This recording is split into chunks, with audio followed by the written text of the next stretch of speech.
Some YouTubers, I think, should stretch themselves and not just be thinking about making your own videos or your own vlogs, but like do client work. It's an unconventional path to what full-time on YouTube could look like. My big thing that I loved doing on the side was shooting concerts. Eventually, I got into a Post Malone show. You never know what's on the other side of your courageous yes. My video production agency, I was running simultaneously to getting these different positions until I started actually doing some freelance work for Think Media, producing some content, which led to then opportunity to work full-time for you guys.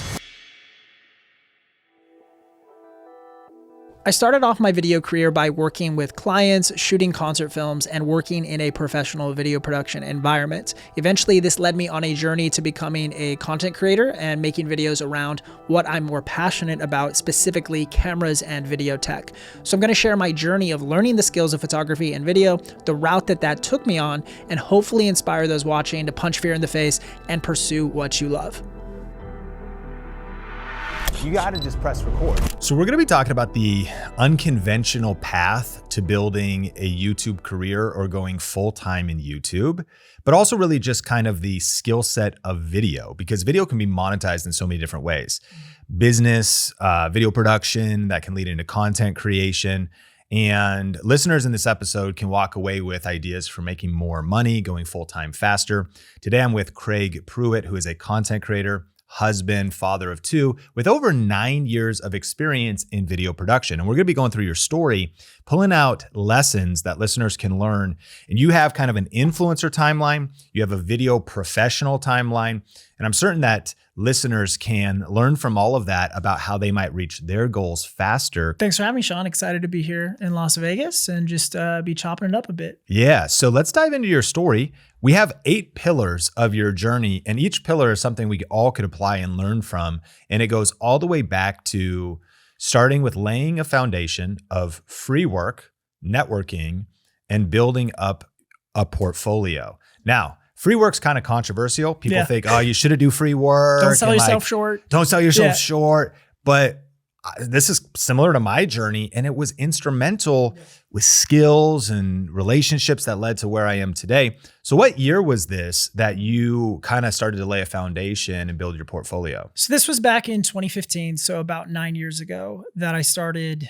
my video creation, content creation journey. And it started with stills photography in particular. So at the time, I didn't even have any portfolio to present to clients. So if I wanted to start making money, it was like, well, you have no leverage. You don't have anything you can show to clients. So really it started this journey of who can I find in my circle of influence who I can start making content for. So I started in particular with, since I was at the time in college, I still had a lot of friends who were in high school. So they all needed senior portraits done. So I started just right there with just like, hey, let me take your senior photos.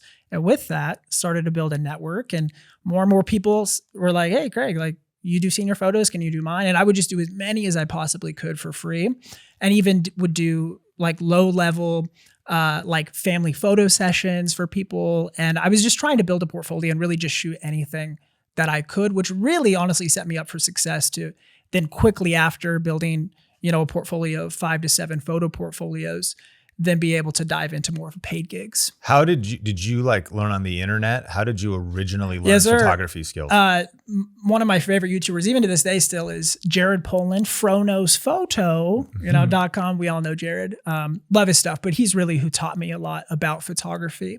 And actually during this time in 2015, I was studying athletic training in school. So I was playing college football, totally thought I was going to go on this career path for like being an athlete, working with athletes.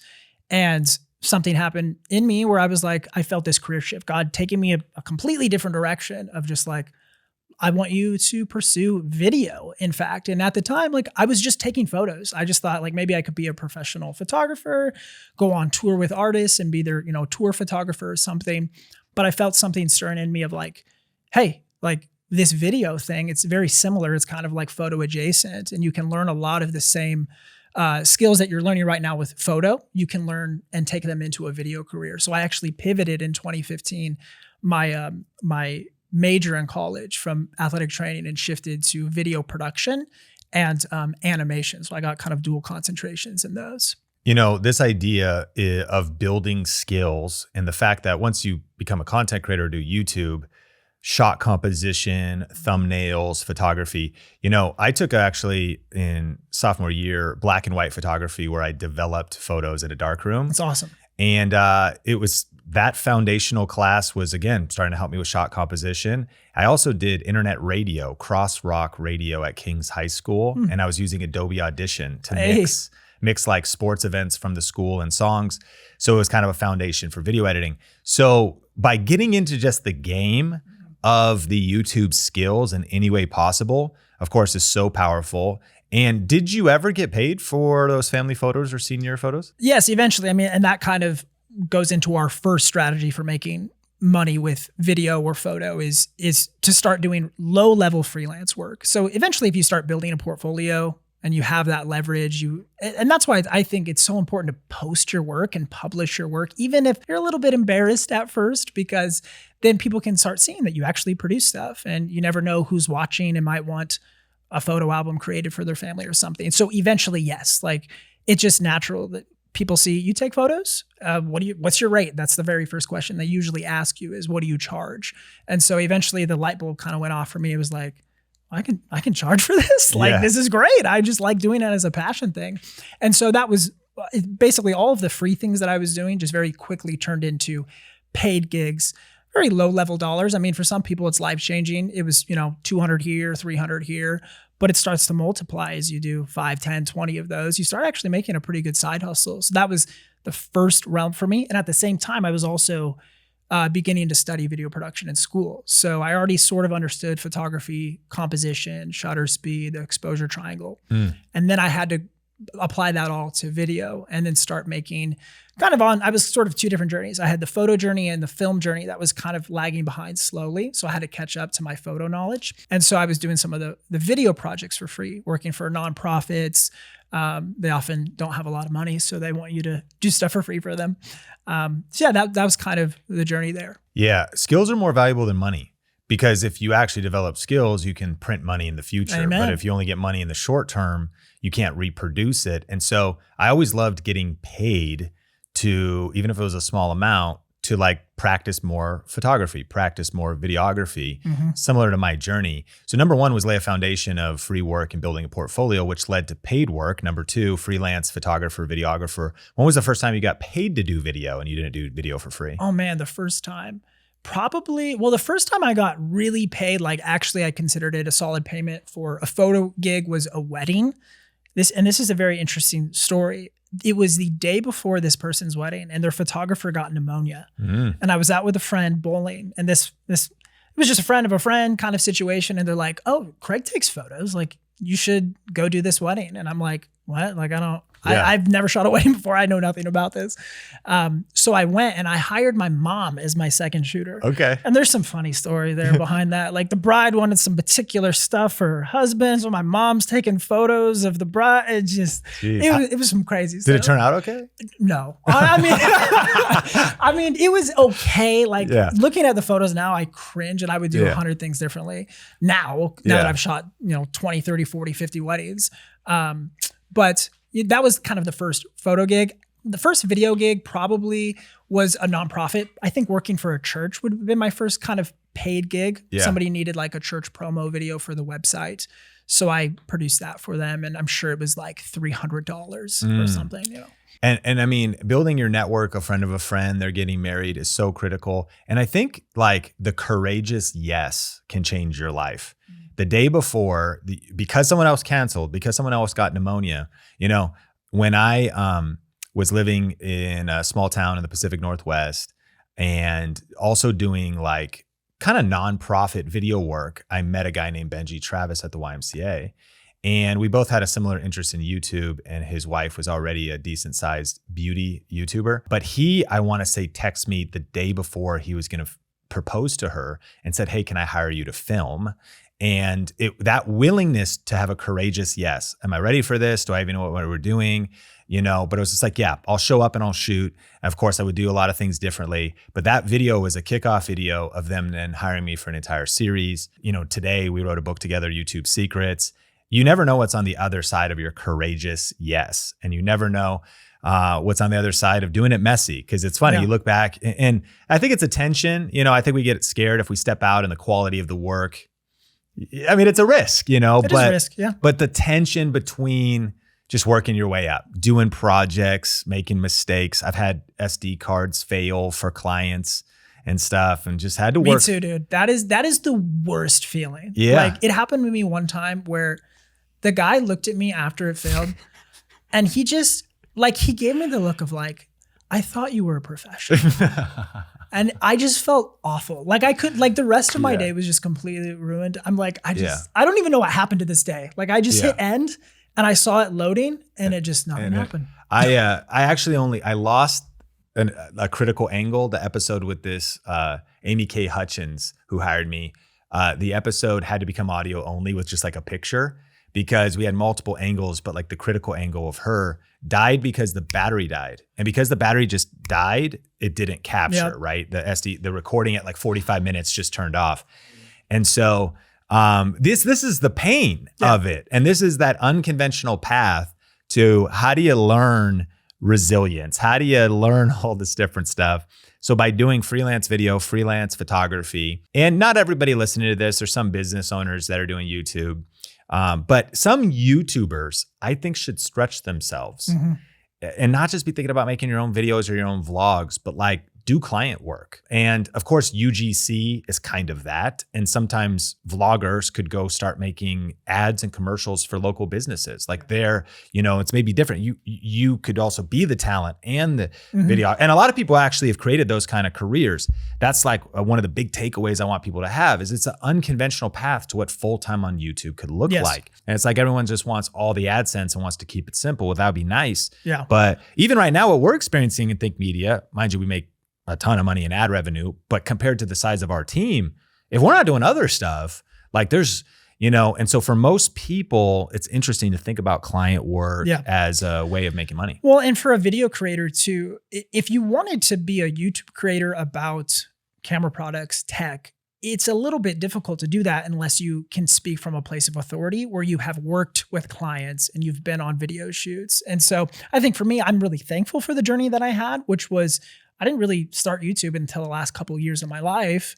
And now I work full time for a YouTube channel, which is sick. Love the job, but I wouldn't be able to help educate learners and people who are earlier on in their journey unless I went through that journey and was able to shoot a ton of stuff, which I'm thankful I've had that opportunity. There's another bomb and takeaway, and that is that in the competitive landscape of YouTube, depending on what your industry is, obviously it's meta for us to talk about this because you and I both have background as photographer, videographer, editors, and that's what Think Media does. And so we're compounding those skills, and not everybody listening to this that might do client work wants to do that.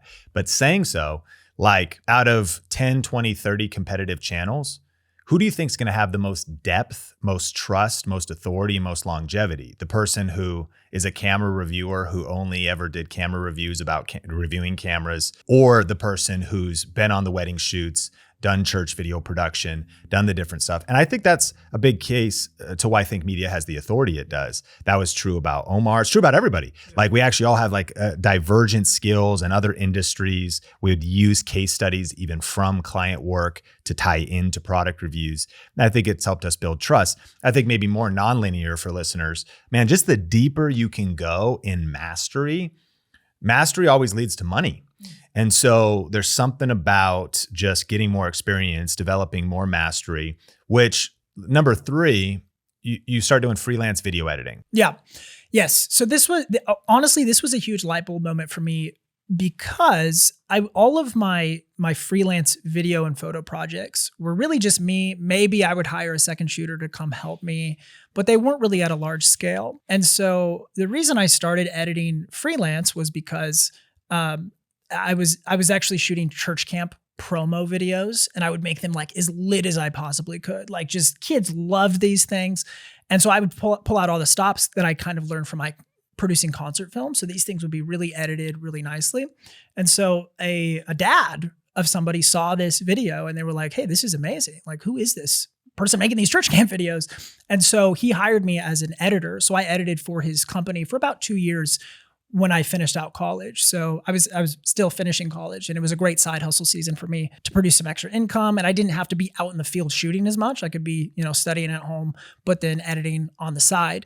But what it let me do is see an insight into the business model that this guy was running. I could learn from him, watch him direct clients, watch the way he interacts and positions cameras and does multi-camera shoots. And so I got the experience of like what it would be like to run my own video production company by just editing. And I didn't have to, front all the costs to like be out in the field and try to get that experience by being the boots on the ground. I could learn that through the computer screen, which was a huge thing for me. And then I realized like, hey, like I'm learning a ton here. I could probably do this on my own if I just invest in some equipment and a little bit of just, more learning. So there's another one, hot off the fish scales is, what am I even saying? Ultimately though, that's a big insight because I think what a lot of people listening to this, they're like, I want to be a full-time YouTuber, or I maybe want to be a full-time content creator and I just want to make videos. But what they don't realize is that as things grow, you have to become a CEO. Mm-hmm. And it's overwhelming. It's super overwhelming. And you could think about like some people are worried about what happens if I fail. Honestly, what's harder than failure? This could be offensive to some people. Oftentimes success can be a lot harder than failure. I've seen success crush more people than failure ever has because it starts getting complex. It starts getting hard, more money, more problems. Facts. And you also, it's one thing to try to figure out how to do video. It's a whole nother thing to figure out how to, like you said, run a business. Yeah. And so if you getting time on the journey, that's why this is the unconventional path to full-time on YouTube. I'm excited because some people, if you learn a lot, I hope you're reading books, listening to audiobooks. I hope you're investing in yourself.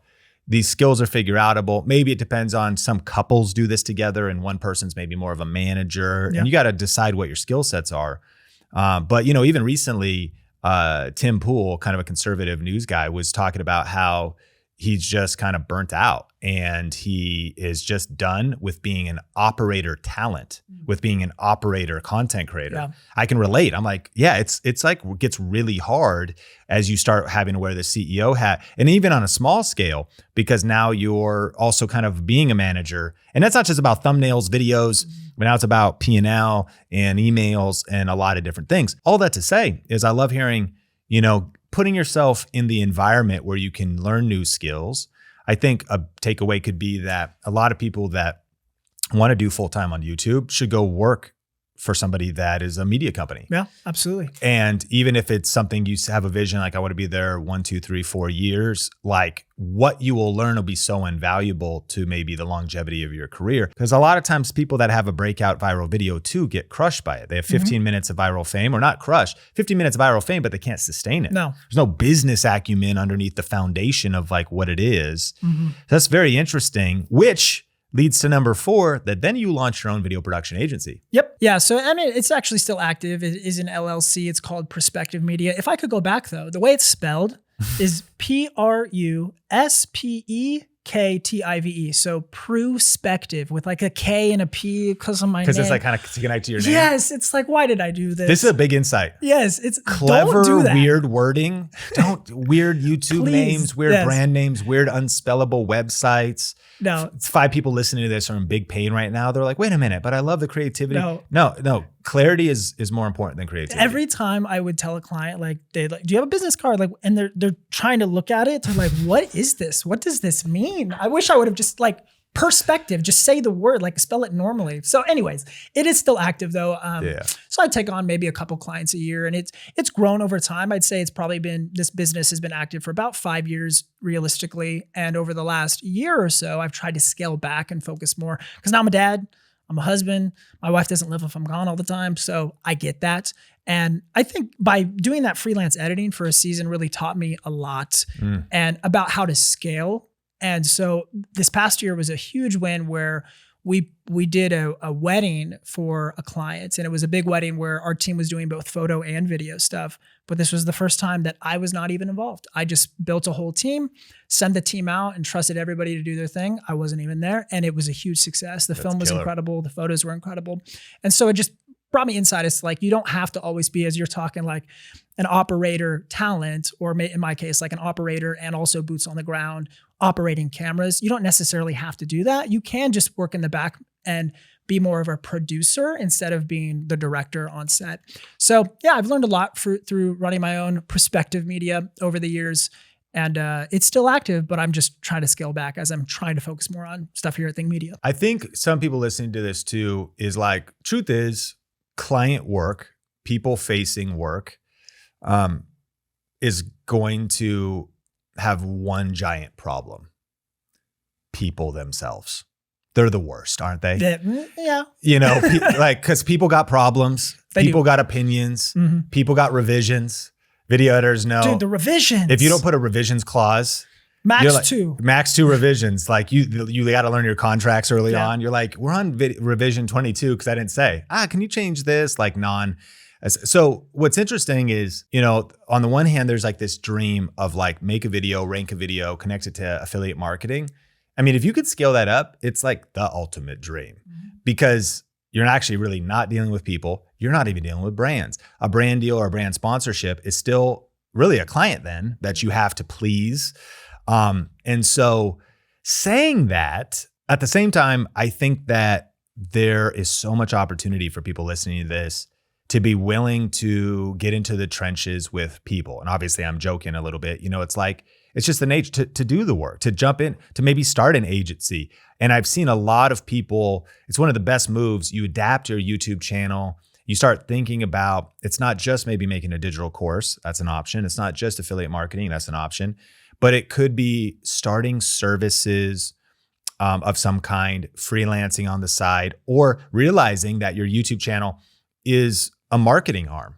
It's a mini media company that could then feed into other places. I think about, like, for example, Gary Vaynerchuk, who oftentimes talks about this. He'd say, you know, like, client work sucks, but I decided to go into a client services business and try to scale that into a global advertising company, where a lot of people would accuse, you know, Gary Vee of being a grifter or something like that because he talks on social media, when it's like, dude, he's got 2,000 employees and is like running and gives away, you know, most of his information for free, of course, writes some books and stuff, whatever.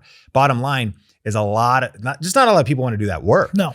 And if you're going to be anti-fragile, recession proof, that kind of foundation that you might have as a part of your business, because again, things can ebb and flow in the creator economy. 100%. Brand deals might come up, they might dry up for a while. Affiliates could be crushing one season, they might go down. Ad revenue could be all over the place.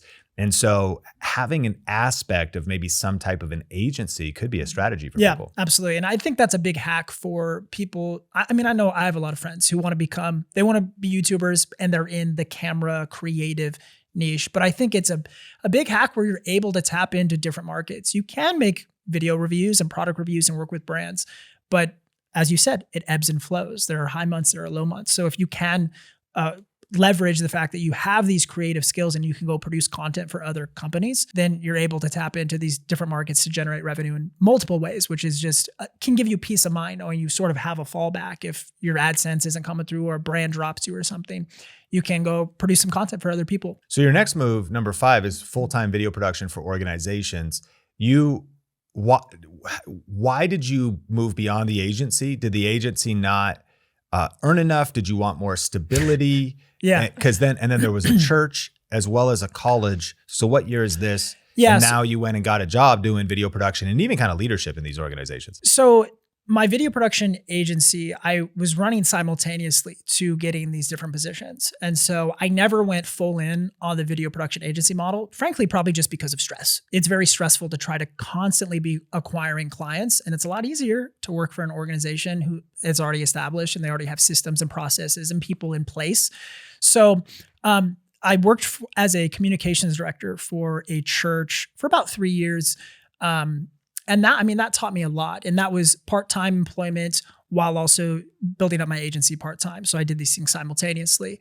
But what the job at the church did for me was I handled all internal and external communications for the organization.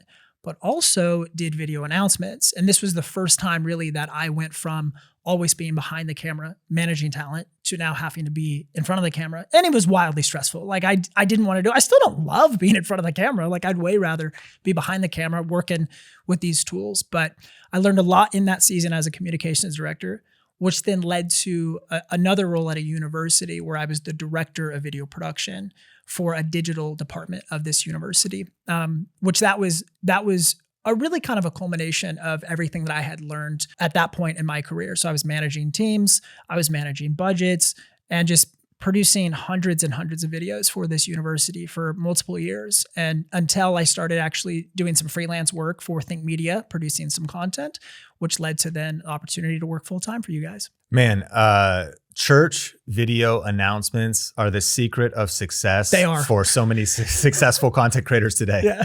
It's actually funny because in 2000, I started video in 2003, YouTube in 2007 for my small church in a small town.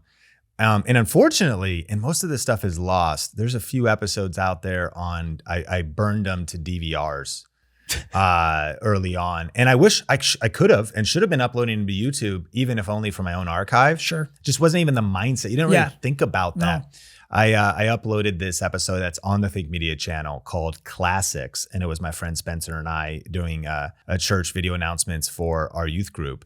And we kind of only thought about this as just like a way to entertain ourselves and like the kids in the youth group and like do really dumb stuff and then be like, hey, summer tour's coming up, get your, new t-shirts. We're going to do an outreach event. But what's so funny is, again, that is super fascinating that being a director of communications and then getting on camera, finding a place that's going to put you into like the crucible of having to learn communication.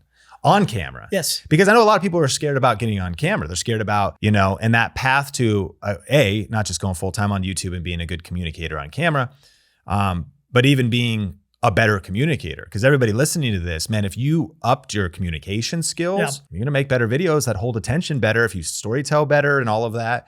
And so it's super interesting.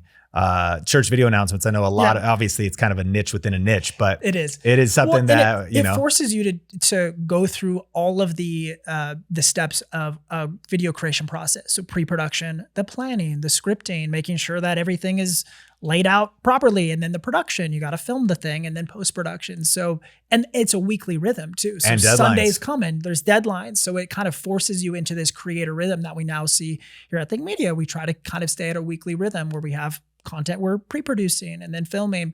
And so it's a very similar format, honestly, a church announcement video to a YouTube video. Very similar workflow, honestly. That's so true. And what's so funny about that is I would actually say that in 2003, I posted at least 52 videos. Forgive me. I didn't post them. They played every night at youth group. 52 pieces of content that had a deadline. And then the senior pastor was like, bro, you should do these on Sunday. And I did it as a volunteer. So back to like lay a foundation of free work. Someone could be like, dude, why are you, working so hard for, a church and you're not getting paid or whatever. And I was like, well, one, because of my commitment to making a difference and my faith but two, like that was the most priceless thing I could have ever done. Developing the skill set of 104 uploads or not uploads, they played Sunday, they played Wednesday in 2004 with archaic equipment compared to today. What camera were you using? A Canon HV30, mini DV tapes, Firewire cable out of that into Firewire card in a PC, Adobe Premiere Creative Cloud CDs, right? You install the CDs to install the software. Opened up Adobe first day, 0 video editing training and like no YouTube tutorials, no Think Media. And it opened up and it said, you had to build out the project. And it said 25 or 30, PAL, I believe, right? 25 frames a second or NTSC. And I remember looking at all these options and all these numbers. And even though I was in America, in Marysville, Washington, I selected PAL because it sounded more friendly. Literally, PAL. I was like, I have no idea what NTSC is. PAL, that sounds better. I'll pick that one. And so for that entire first year, and if you're listening to this and not an editor, that is the European frame rate. And on YouTube, it kind of doesn't matter because most monitors can handle it and then it can take almost any frame rate. So you had the jitters. But we had jitters because when you would play it on American TVs or an American projector, and by the way, I would capture, so I would have to download the 50 minutes of footage I shot, which was very excessive for church video announcements, throw it into the timeline edit, and then I would capture the final product. I'd export it back onto the mini DV tape, put it into a VHS converter, and then in our sound booth, we'd put it into a VCR and it played it on the projection screen. That's how we would play the weekly video announcements. And it was jitters like crazy. Format was wrong. Didn't know about white balance. Didn't know about camera settings. It'd be like, turn it on. Do we see it? All right, press record. Put it in Premiere. Pow, sounds good. And then learning and then being like, well, I was doing it wrong for a year. There's been so many times in my career where I've been like, bro, I've been doing it wrong for a year. Smaller things too, but like, oh, you can actually make the skin cones look different. Like some days I feel like we got lucky. Yeah. Like that just looks good. I don't know why. Other days like, why does it look yellow or I don't know why. And actually, I mean, a huge light bulb for all of us listening on the podcast.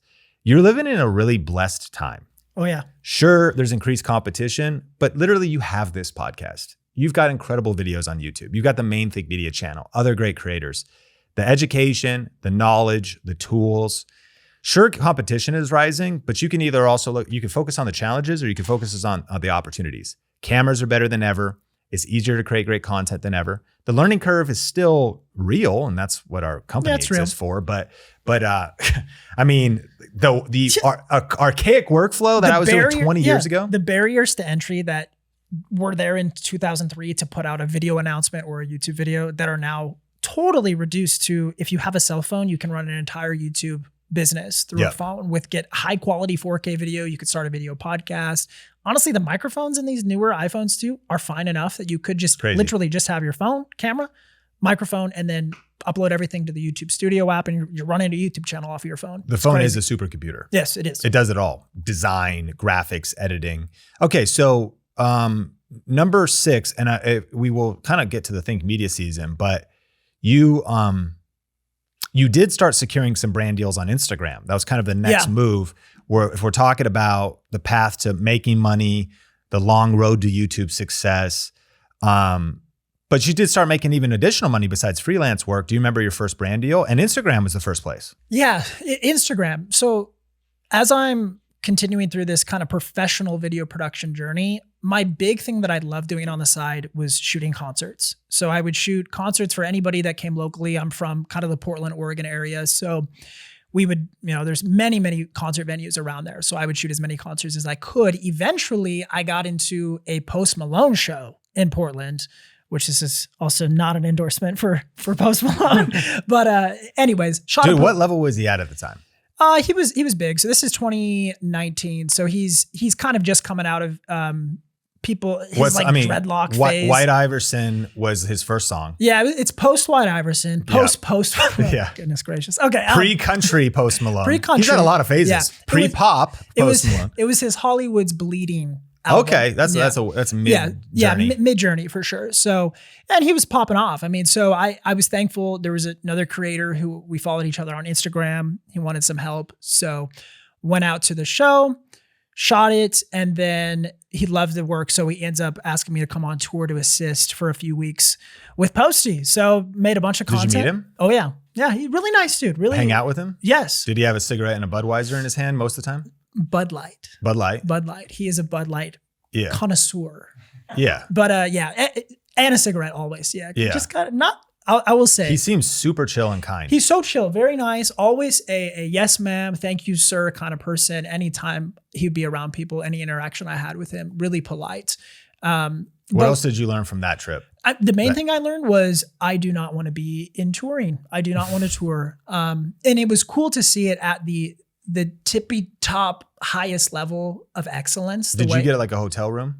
We were on the tour bus. So we were just, that was it. You were on the tour bus with Post Malone. Not with Post Malone. Oh, He's got his own. Separate tour bus. Yeah, but so I was with another artist. That makes sense. He's doing well. He doesn't have to. Yeah, exactly. He doesn't need to ride one with Craig. So so there was a whole team of us. So I was kind of like the management team with another artist who was one of the openers. Whereas the other videographer, managers and stuff were on the bus with you? Yes.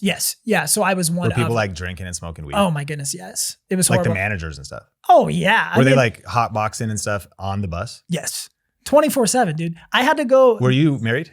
No, I had my wife at the time was just my girlfriend. Have you ever smoked weed before? Never. But did you get kind of a contact high? See, I don't even know if that's real. Yeah. I don't know if that's real or not. I mean, is it real? I mean, could you tell me?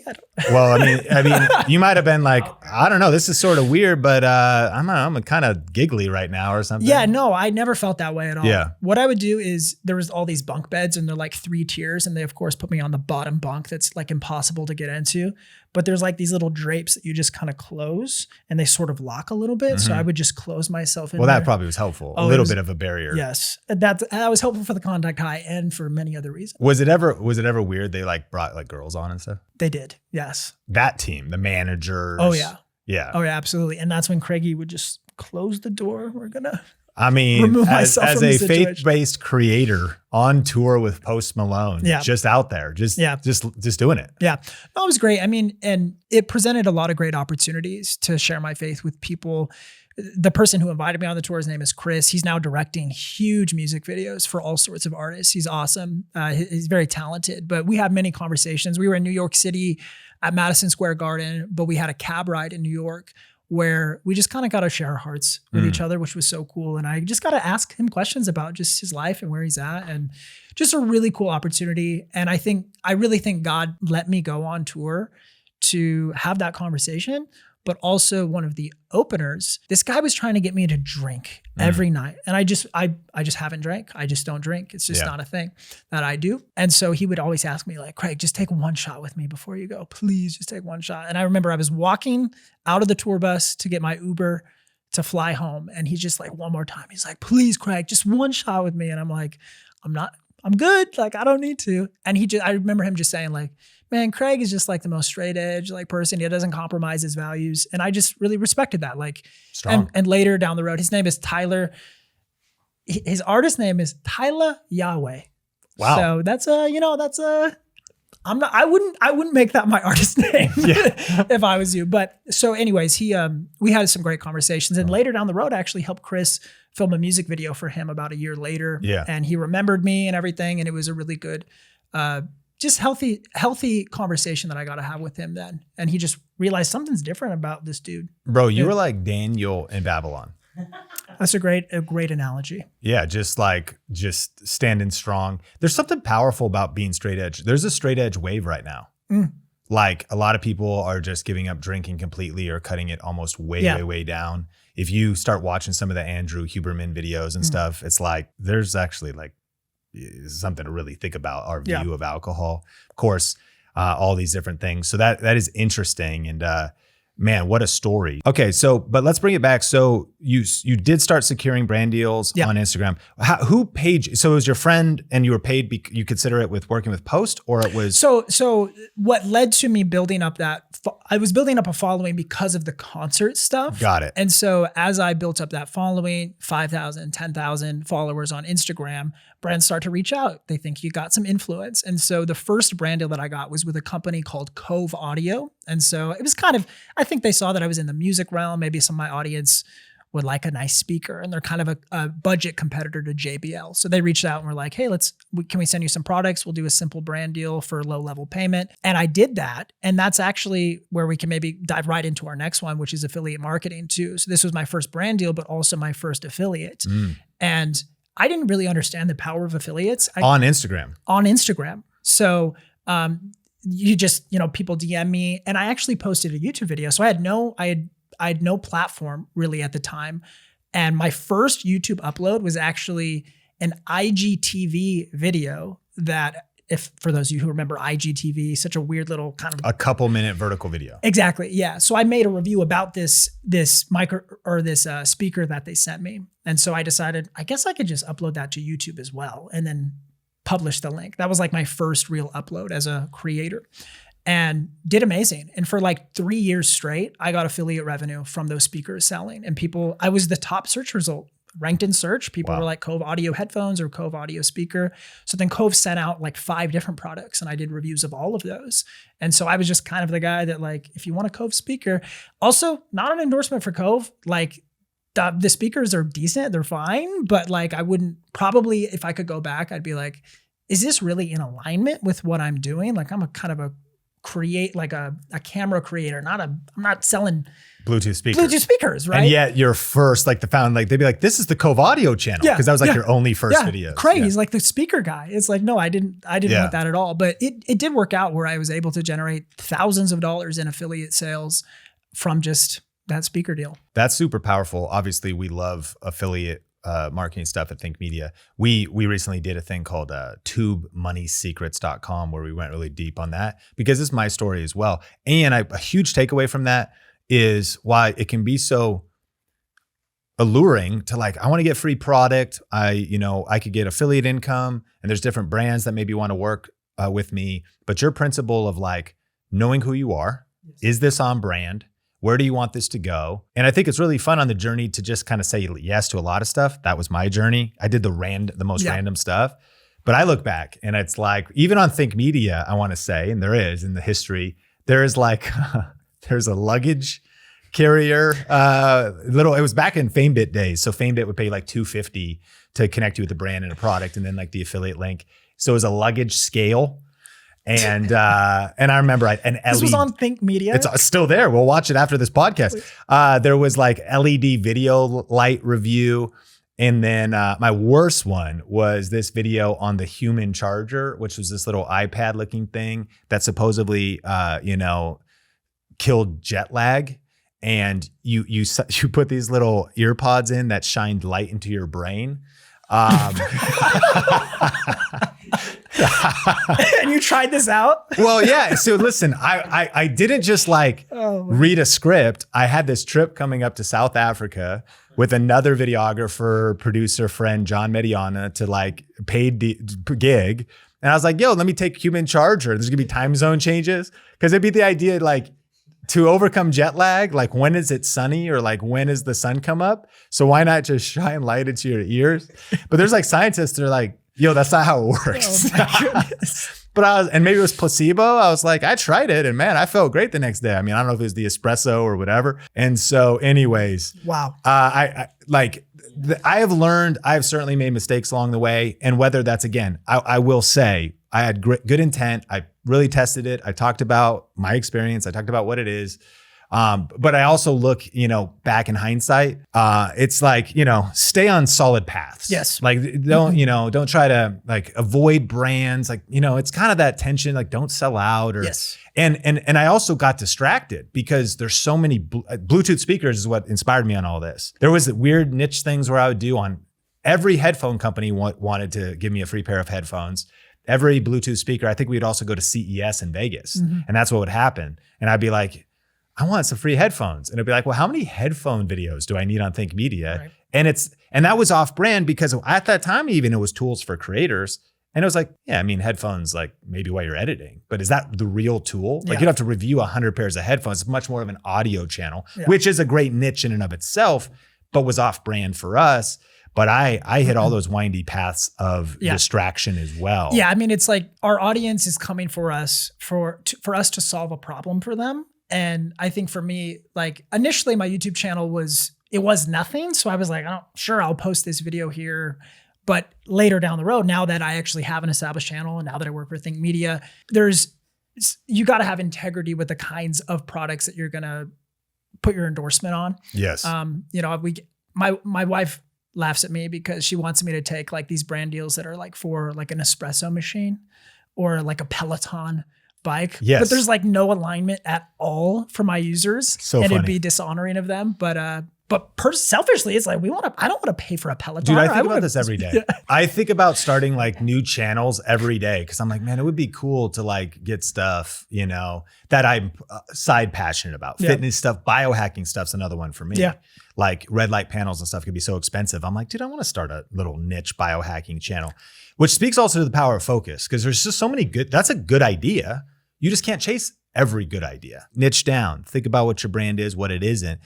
Okay, so number 5 was full-time video production for organizations. You did a church, you did a college. Number 6 was secure brand deals on Instagram. And then that kind of drifted over to YouTube. You also, number 7, started to do affiliate products. And then when did your channel get monetized? Do you remember what year and your own channel? So yeah, my own channel in spring of 2023 got monetized. And the reason it got monetized, and I don't recommend this to people, is I did a reaction video to an NF music video in which I, as a filmmaker, responded to the filmmaking techniques of the video. And so that video got me all of the watch time I needed and the subscribers that I needed with one upload. And I had been trying to build a channel around filmmaking for about 6 months. And I was at, I think, like 800 subscribers. And it was just kind of a slow journey for me. I wasn't getting anywhere. And then I post one reaction video, which again is off brand. Like my brand was not reaction videos to music videos. I was like, I'll just try it. And that's what got me monetized. And I immediately started making money that way. And I'm like, should I just become like a music reaction channel? Maybe I should pivot my niche.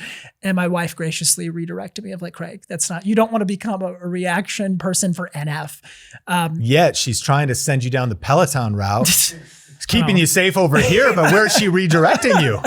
Exactly. Yeah. So, but I did get monetized spring of 2023 and just started doubling down on the things that were working, which were, as I was building on my Instagram, I saw a lot of these budget cameras people wanted to hear about, like these NEX series cameras that Sony produced that at the time, people hated those NEX cameras. They thought they were kind of a gimmick and DSLRs were still the thing. And so I just started buying every single cheap Sony camera that I could possibly find off of eBay, bringing it into the studio and doing a review on it. And that's what really grew the channel. I think right now we're almost to 19,000 subscribers, which is a big win for me because it happened all within about 18 months or so, which I'm very thankful for. Man, there's 2 big insights for me there is one, you really are one video away from getting monetized. Yes.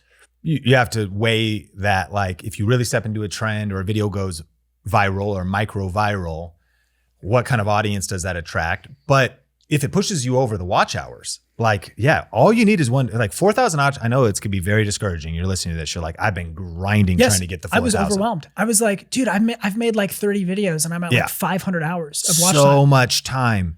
And the fact though, that like one video could get 10,000 watch hours, 20,000 watch hours. Yeah. And I'm not trying to, flex like easy for you to say think media, but it's like, just we post videos that get 4,000 watch hours independently all the time. And easy for you to say because you have a lot of subscribers. Actually, no, like in 2025, like subscribers don't really matter. They can, it's helpful, but it's predicated on the content. It is predicated on, the algorithm is interest-based, based on the quality of the content. That's why there's so much opportunity for new and small creators.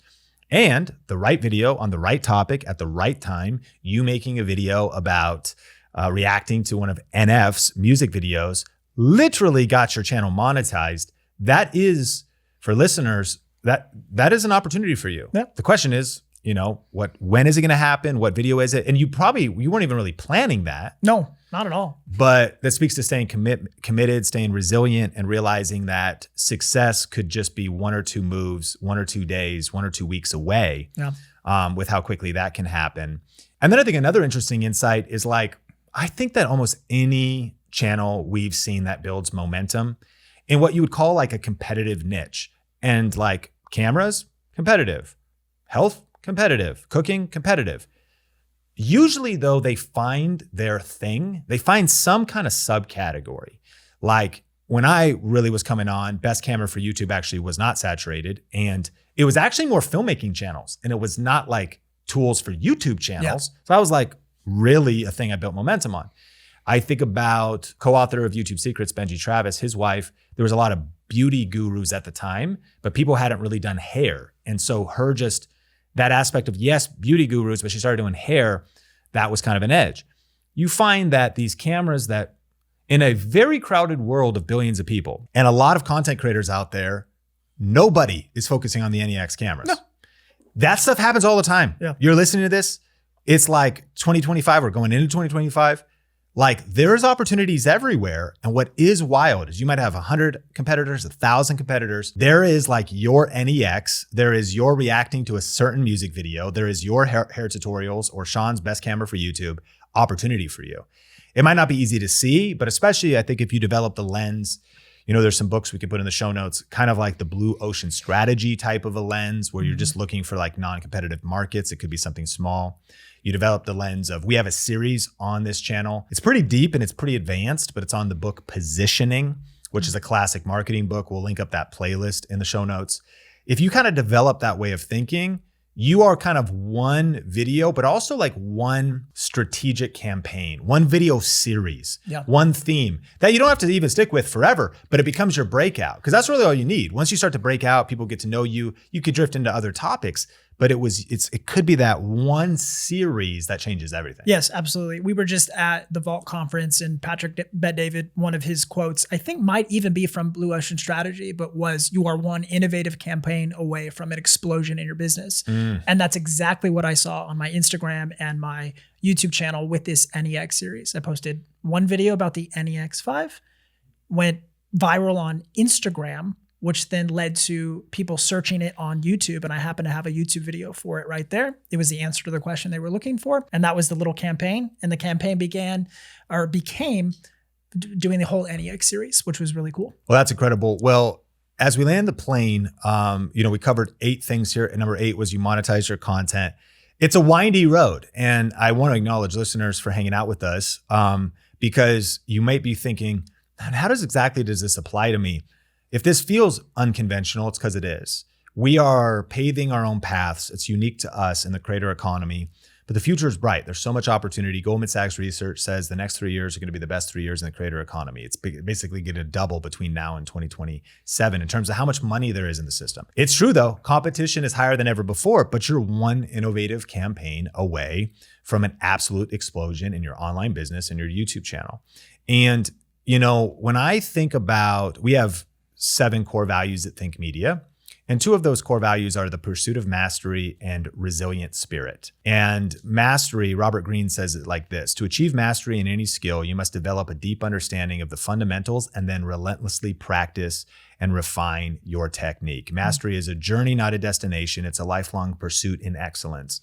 If you were to give final words to listeners about the pursuit of mastery, I think that marks your life, your career, the discipline you've built, and want to just acknowledge you. I'm super grateful you're a part of what we're doing at Think Media, part of the team. And I really have seen that was a foundation you laid all the way back with photography and some family portraits into like the true master of your craft that you are today. For those that are maybe just starting or on the journey, what are just some final words of encouragement to them? Yeah, I'd say it does take time. I think by the nature of that word mastery, it means practice. You've practiced, whether it's athletics, content creation, being a husband, being a father. I mean, I'm a father of 2 young baby boys, so I have a lot to learn. And I think my hope too for even those little boys is just to show up day in and day out and just try to be the best father possible. And I think the same thing applies to being a creator, just showing up day after day and working as hard as you can and trying to stay focused on what it is you feel like you're called to do.